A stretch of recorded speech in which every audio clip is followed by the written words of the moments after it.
what's happening around the world and what's happening here at home. Good evening and welcome to Primetime News here on TV1. It's the 15th of March 2024. For the Newsfirst team, I'm Peruni Karunaratna. And I'm Sandro Ferdinando. Let's take a look at your headlines for tonight.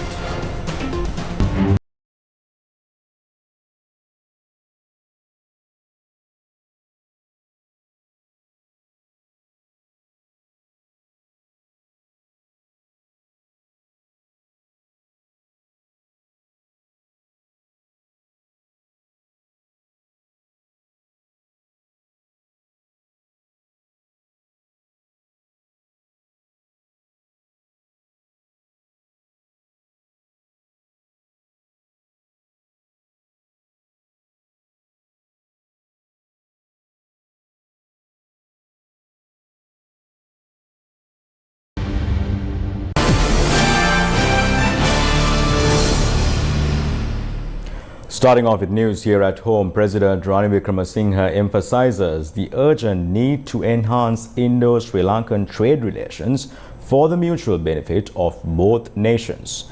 The head of state made these comments during an event organized by the Sri Lanka India Society in Colombo.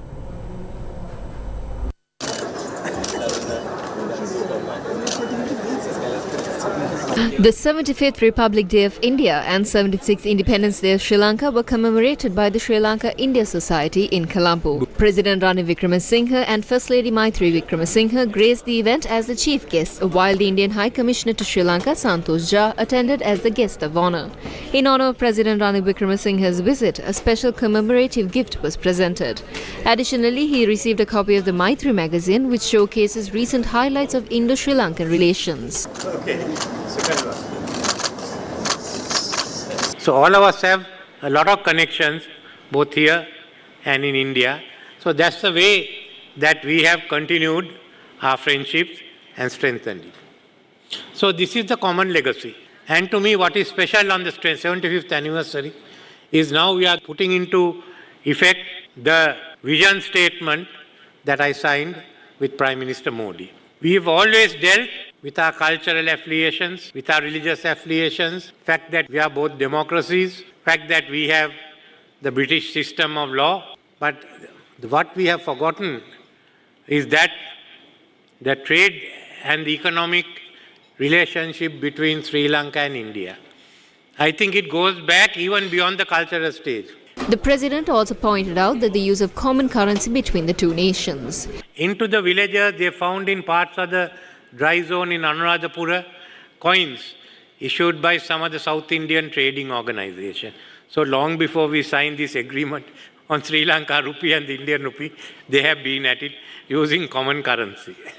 So now it's a question of how do we go forward? How do we consolidate this?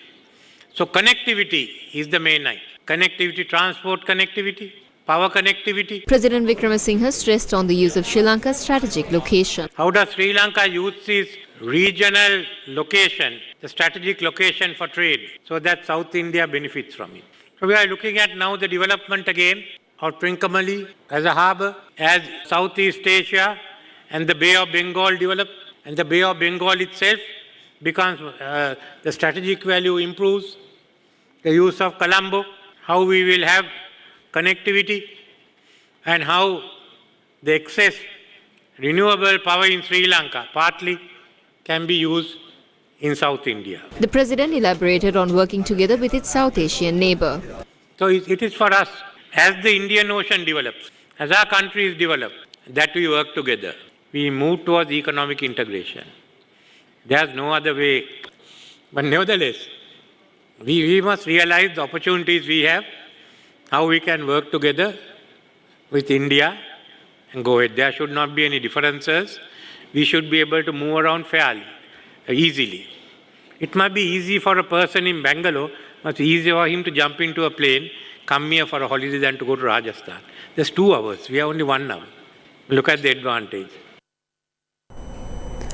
A delegation from Adani Green Energy met with the Minister of Power and Energy for talks. Sagar Adani, Executive Director of Adani Green Energy, and Anil Sardana, Managing Director and CEO of Adani Energy Solutions, called at the Ministry of Power and Energy for talks on Thursday. The officials of Adani Green Energy were in Sri Lanka to participate at the negotiations and discussions on the power purchase agreement for the Manna and Poonarin 484 megawatt wind energy project. The project expects to add 250 megawatts in Manna and 234 megawatts in Poonarin to the national grid. State Minister of Foreign Affairs shared a separate perspective with regards to wind power projects. If we introduce wind power plants, offshore plants or solar plants from Manna to Trincomalee, we are aware that we can generate 14 times the electricity generation in the country. We hope to export the excess electricity via grid connectivity to India. We can do it with ease with the Indian firm. Any excess electricity generation can be used for green hydrogen generation as well. We can export to other countries, and that is the government's plan.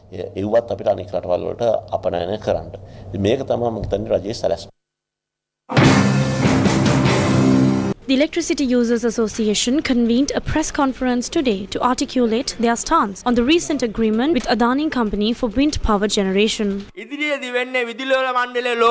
time to come, the logo of the CEB will change, resembling India. The name of the CEB will also change to something like Adani. Minister Kanchan is operating as the frontline person to make this country into an Indian colony in the coming years.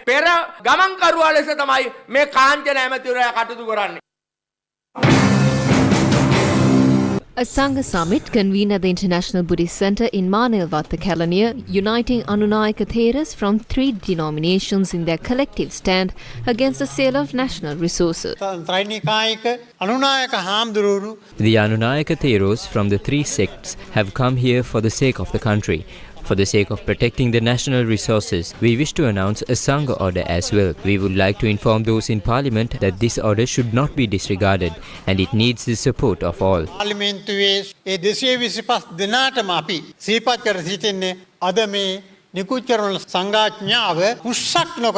අර්ථවත් එකක් බවට පත් කරන්නට හැම දෙනාගේම දායකත්වය ලබා දෙන්නට කියලා. ලංකාව ක්‍රම 6ක් යටතේ ඉන්දියාවේ යටත් විජිතයක් බවට පත්වීමේ Sri Lanka is being converted into an Indian colony across 6 avenues. We are told that the talks are underway over the East Jetty. The oil tanks in Trincomalee were given to them, and now they want the jetty at the Trincomalee port. It is mentioned in the oil tank farm agreement that we cannot engage with their entities and countries. Airports in Jaffna and Batticaloa, which were operated by the Sri Lanka Air Force, have now been converted to civil airports, and they have paved their way for India to enter. The distance between Trincomalee and Dhanushkodi is 1026 kilometers, and there is an attempt to construct an international railway by linking these 2 regions. That will pave the way for Indian military intervention. What happens to our country's sovereignty then? 6.9 million votes is nothing. That is the name given to an aspiration, and the government has no power to decide on state matters. The people have given a mandate for the protection of the state and not for the sale of it. There is no suitable individual here. Sale කිරීමට නෙවෙයි. අමන්ත්‍රම අක්ෂරං නාස්ති. මන්ත්‍රයකට ගන්නේ නැති අකුරක් නැහැ. නාස්ති මූල මනෞෂධං ඖෂධයකට ගන්නේ නැති මුලක් නැහැ.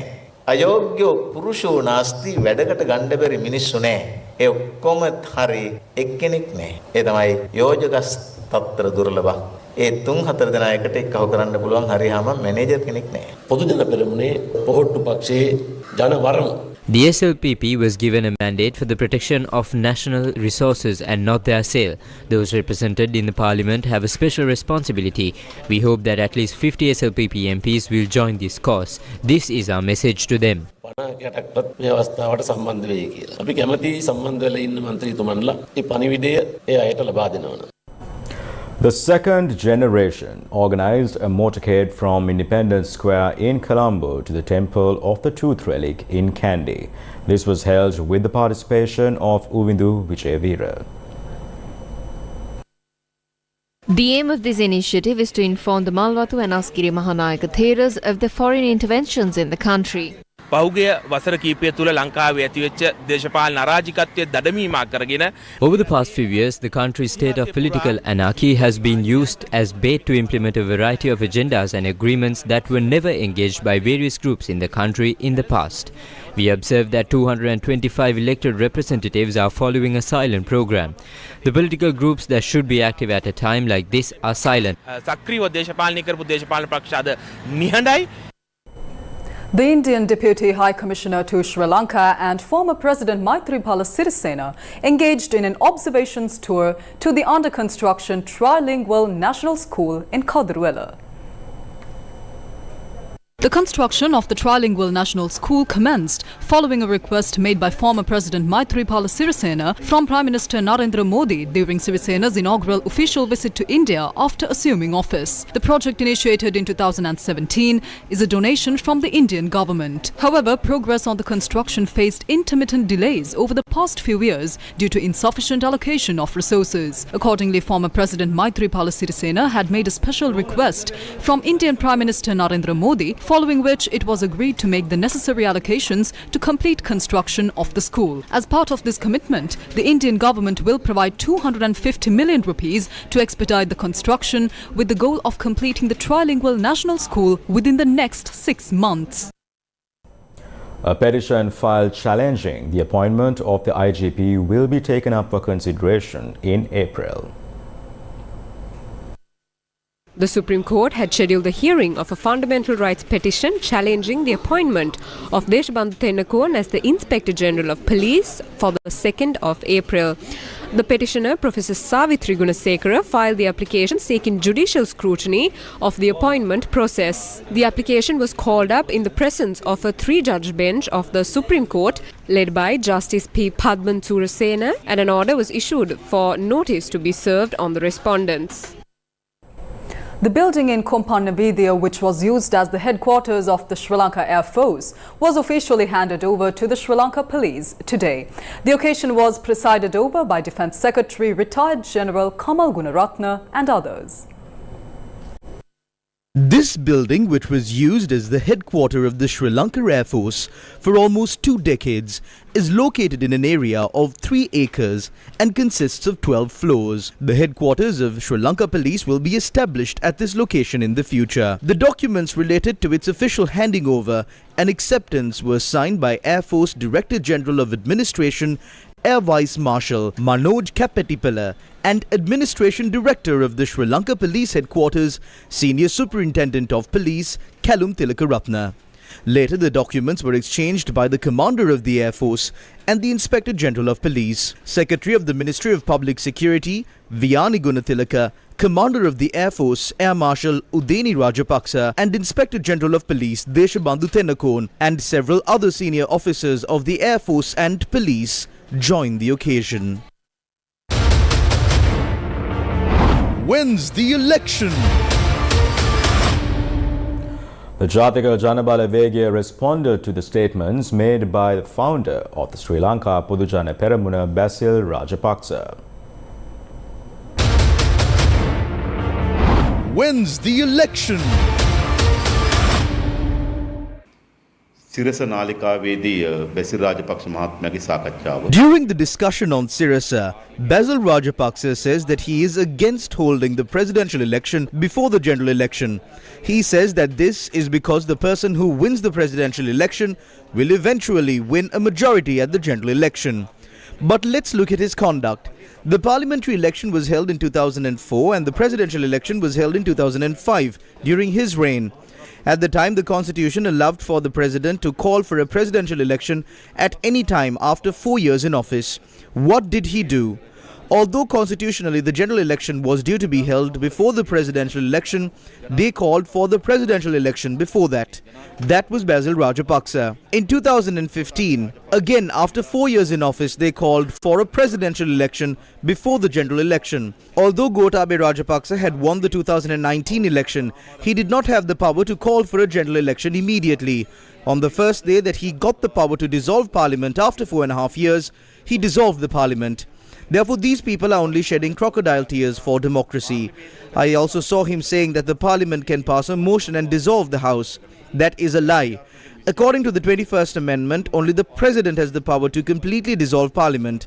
However, there is a provision that says that the President cannot dissolve Parliament before the lapse of 2.5 years without a motion being passed in Parliament. After 2.5 years, the President has a prerogative to dissolve Parliament. That is the most inaccurate statement that he made during the interview yesterday. He also said that this is not their government. Then whose government is this? When the budget proposal was passed, all of them raised their hands. When a motion of no confidence was brought against Keheliya Rambukwella, all of them raised their hands against it. On the 20th, a motion of no confidence will be brought against the Speaker. All of them will vote against this motion of no confidence. But at the media briefing, they say that this is not their government. We see this as a statement made to hoodwink the people yet again. ඒ විශ්වාස භංගයට සිළු දෙනාම අත උසවනවා. හැබැයි ඔය මාධ්‍ය සාකච්ඡාවේදී කියනවා මේක ඔවුන්ගේ ආණ්ඩුවක් නෙවෙයි කියලා. එන කාගේ ආණ්ඩුව? ඒවත් ජනතාව නැවත වතාවක් රැවටීම සඳහා කරන ප්‍රකාශයකට තමයි අපි දකින්නේ. Wins the election. The Samgijana Balavege responded to the views expressed by Basil Rajapaksa, the founder of the Sri Lanka Podujana Peramuna, who claimed that it is appropriate for the parliamentary elections to be held early and for the UNP and SJB to govern the country together. Basil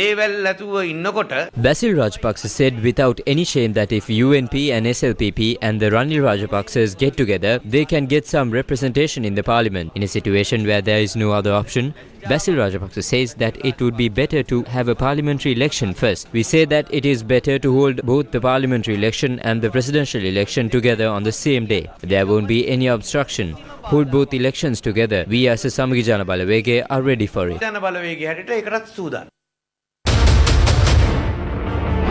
Wins the election. Another phase of the Dasabala Sena program of Sri Lanka Podujana Peramuna was held in Monaragala today. The event was presided over by parliamentarian Namal Rajapaksa.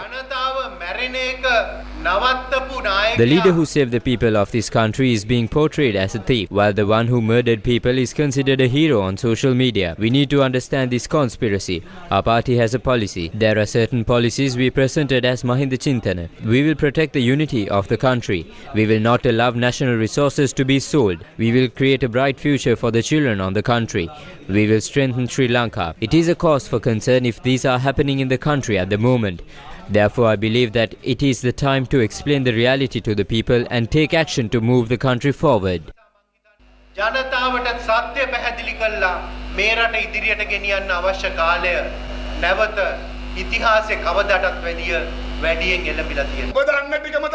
We only know what you know. We do not know if the presidential election would precede the parliamentary election. We do not know if the parliamentary election would precede the provincial council elections. What if the president says that the country lacks the funds to hold an election? That would be the end of it all. Ranil Wickremesinghe is a person like that. Because of that, we cannot say anything about the elections. What is the state of the 6.9 million voter base?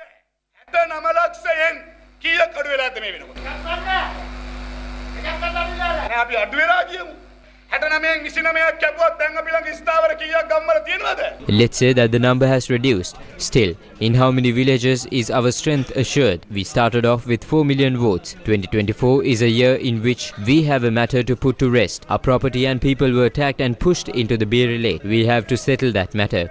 That is why winning the election in 2024 is so crucial for us.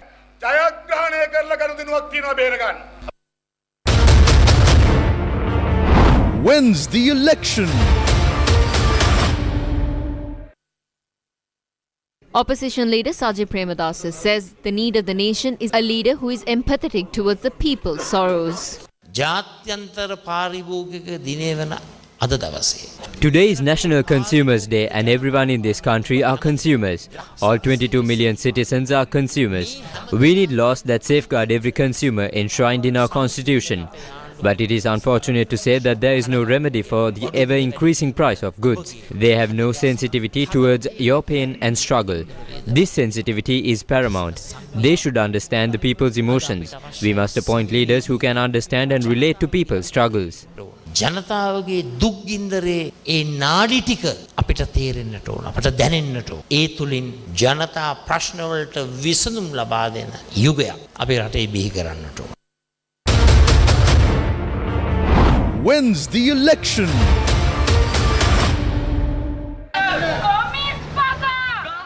Field Marshal Sarath Fonseca expressed his opposition to the conduct of a government under the theme "From an unarmed, non-partisan struggle to a people's revolution."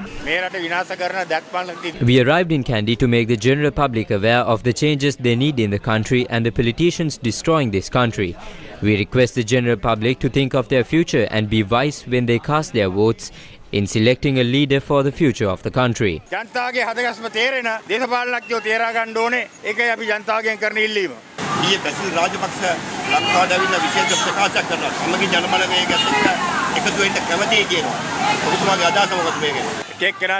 Different people have different likings and would work together, but politicians have to work according to their policies.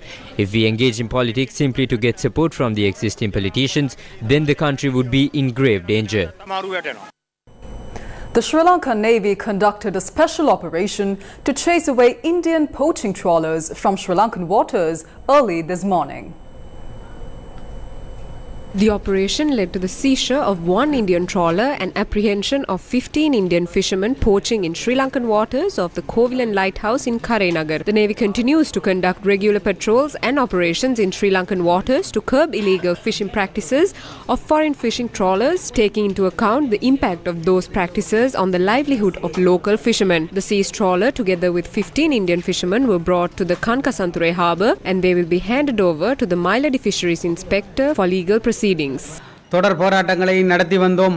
had held a series of protests on the 3rd. We ventured out to sea and carried black flags. However, no one has given any response so far. We also informed the concerned personnel about this. The detention of Indian trawlers should continue. The number of arrests should be increased. We are confident that a solution will be found if the Sri Lankan law is implemented and action is taken in this regard. We sincerely thank the Navy for listening to our demands and carrying out arrest procedures.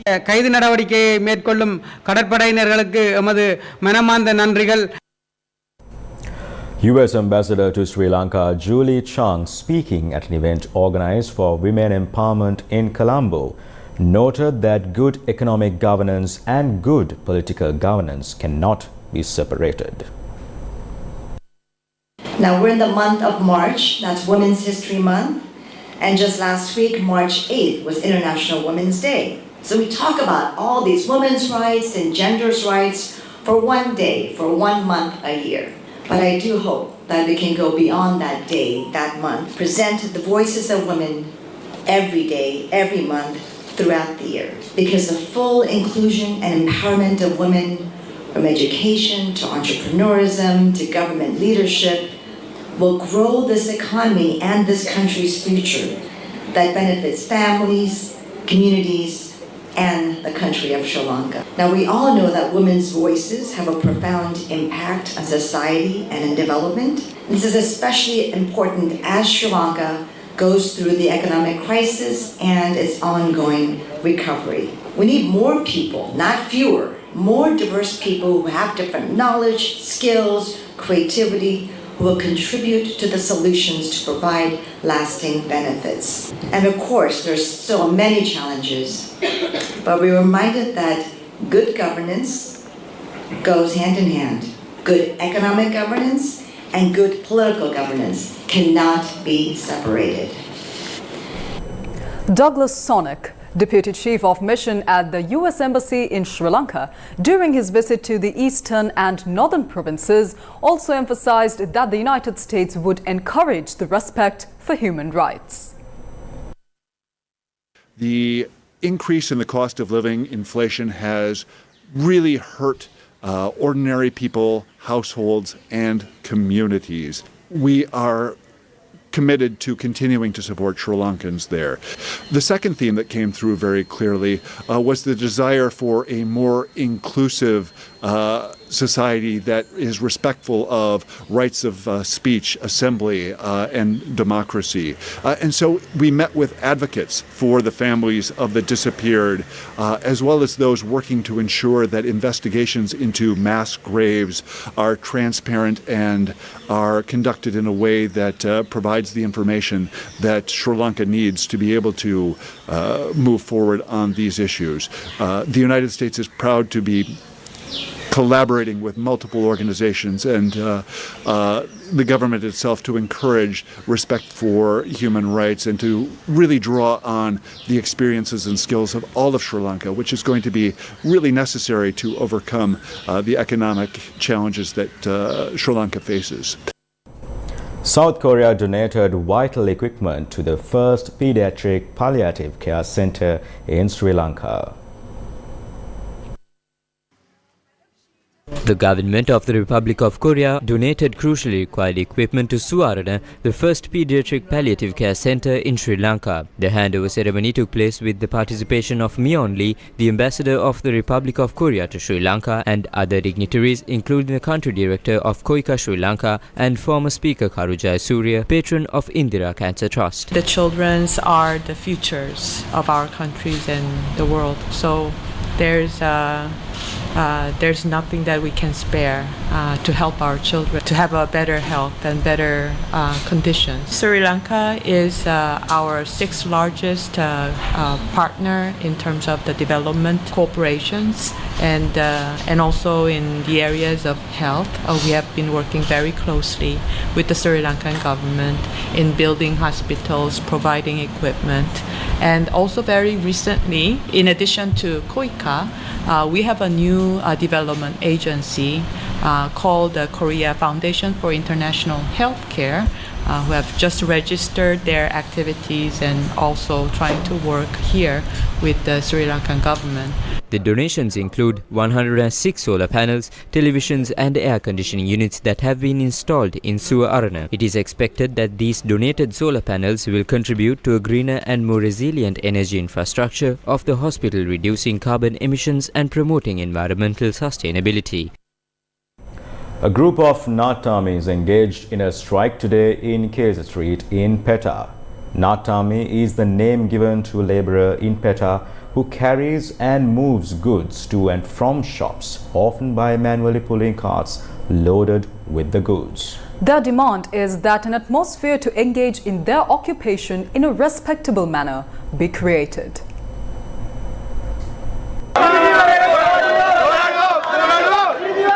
The North Army staged a protest this evening, pointing out that they are facing many obstacles to continue their occupation that they had engaged in for many years.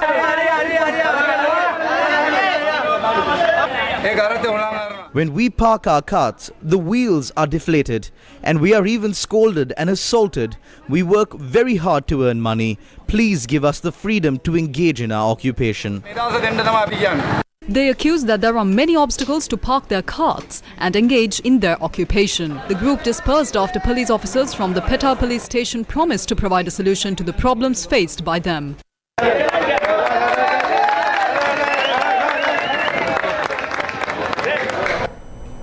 Gammadda today managed to end a perennial issue faced by one of the most rural areas in the country.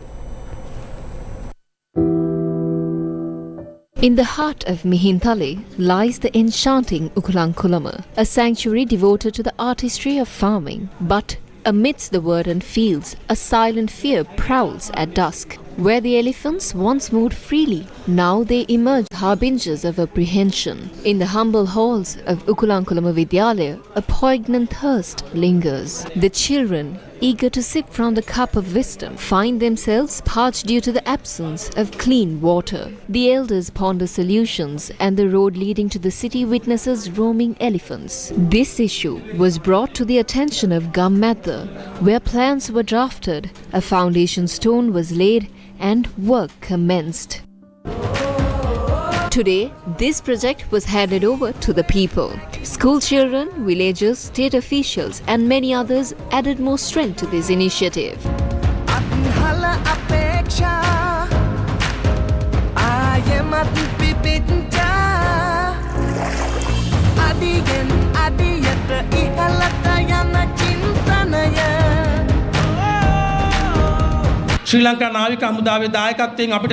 I would like to request that this water project, provided with the assistance of the Sri Lanka Navy, be used in a manner where it can be used in the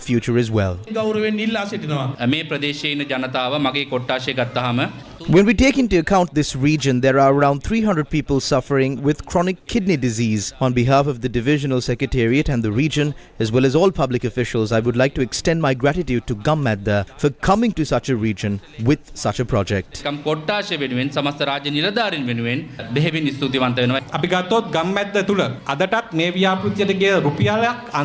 we talk about Gammadda, we maintain financial discipline. That means every single cent utilized for the project is accounted for. You can obtain those details from the Gammadda General Secretary and the staff. That is called financial discipline. A country must have financial discipline. Gammadda is an example to the nation.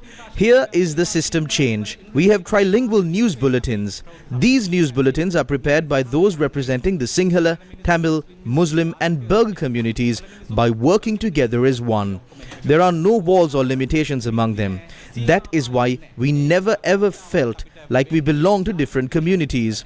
If these two systems are applied nationally, many issues could have been resolved. We need to have an attitude change. The mindset of the children should be one that would mold them to become people with humane attitudes. From such people come about leadership. Our Raja Mahendran is such a leader. We need such leaders, and it is paramount. Let us build such leaders from these children. The system was to open today and we ran out of water yesterday. The tank is empty. I was wondering how to provide water to the invitees today. Then I thought, this is the last day I would have to experience this. Then we collected some funds and purchased water for 1,750 rupees. We did it together. Despite being a small school, we have 18 teachers for 90 students. I feel free today. We have brought relief to the children and the parents. From today, you don't need to bring water. This is what you call a victory. This is a moment that will not only quench the thirst of the children here, but will also end the spread of diseases among hundreds of families living in this region.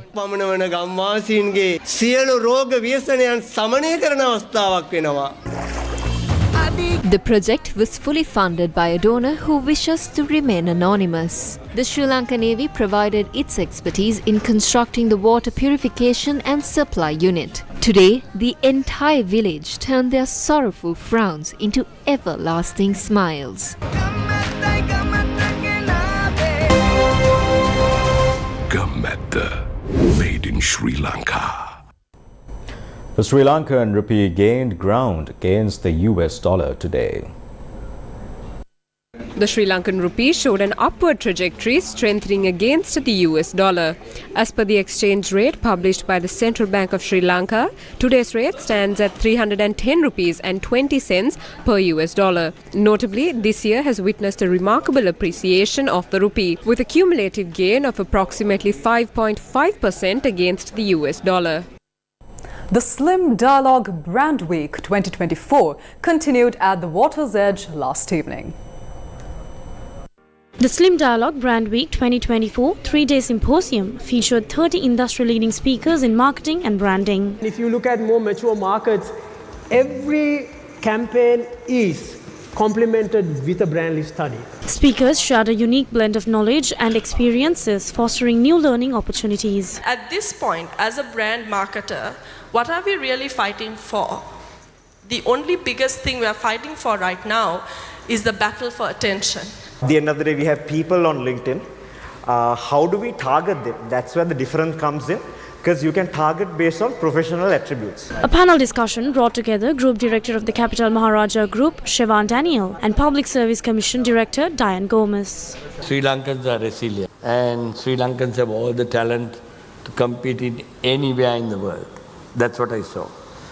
It's the opportunity which is not given. We have created a new Sri Lankan brand because people are not really stupid anymore. But the issue is that we need to have such a mass amount of people who has that faith that we can do it, that we want meritocracy.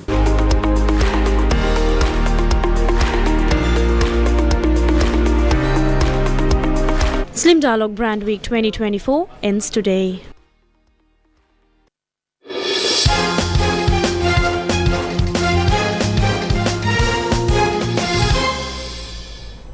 In sports, it's cricket. Sri Lanka is chasing 287 runs in the second ODI against Bangladesh.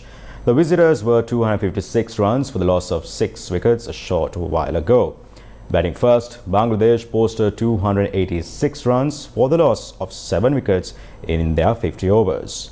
Tawhid Hidroy was unbeaten on 96, while Soumya Sarkar smashed 68 and skipper Najmul Hussain scored 40. Wanidu Hasaranga picked up 4 wickets while Dilshan Madhushankar bagged 2 wickets.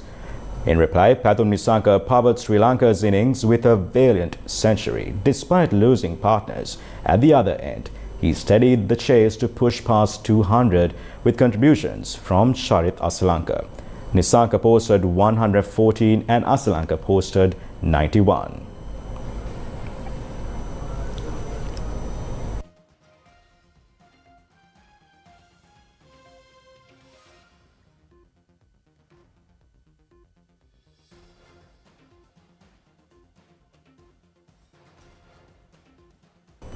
And with that, we wrap up news for tonight. Thank you for watching. Good night.